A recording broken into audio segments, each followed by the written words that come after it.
Fern Britton is here. Yay, morning. Oh, good morning. How are you both?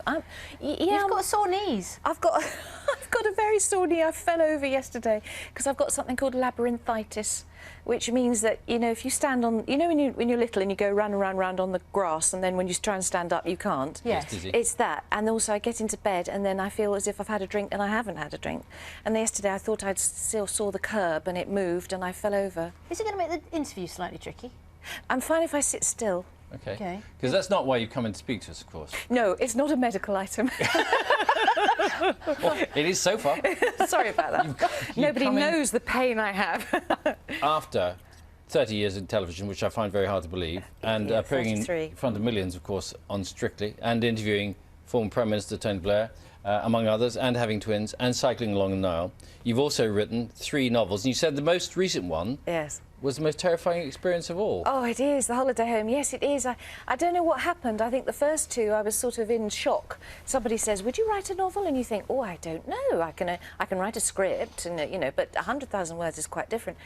And so, so the first one kind of went okay. The second one, I was bolstered with a confidence. This third one, the reality kind of hit me. It was much, much harder and scary, and it comes out on tomorrow. And so I'm just terrified that people are going to, you know, you put your baby out there and they're not going to like it. Don't worry, we've read it. Oh, have you? It's great.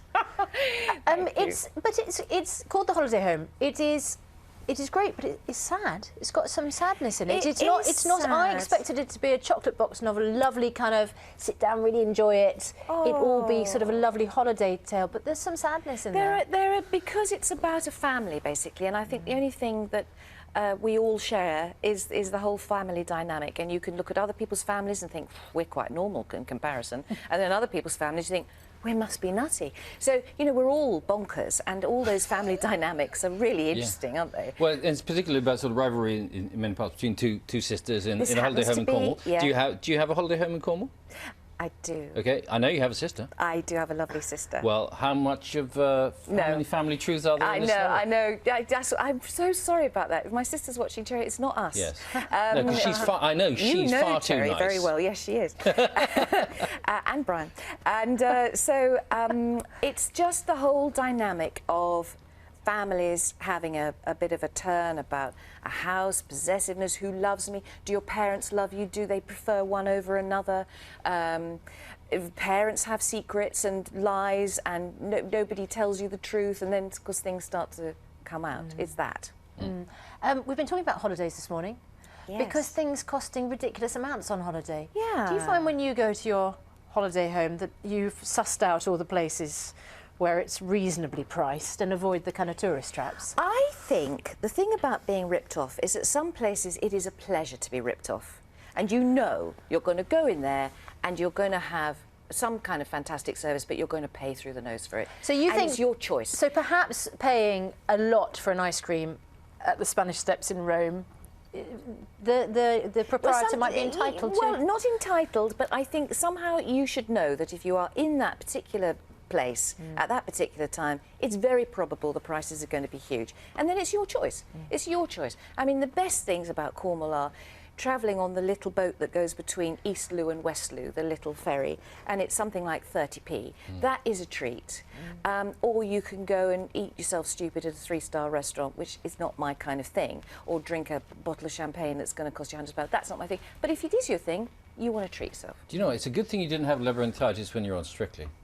Man. Because otherwise you'd never have found your way inside Artem's shirt. Should we have a look? You can feel the changes coming down. Everyone's trying to survive. We're not just born to be alive. What I feel inside is true.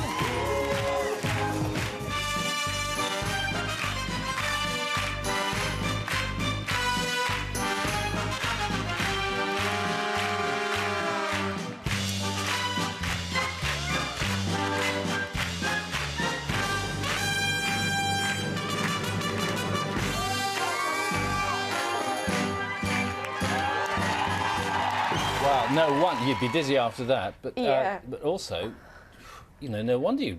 Well, made you manage to concentrate on your steps at all, because you just kept on taking his clothes Phil's off. so Believe distracted by me. Artem's chest. I was just concentrating on your Thank dress. you, Susanna. Thank you.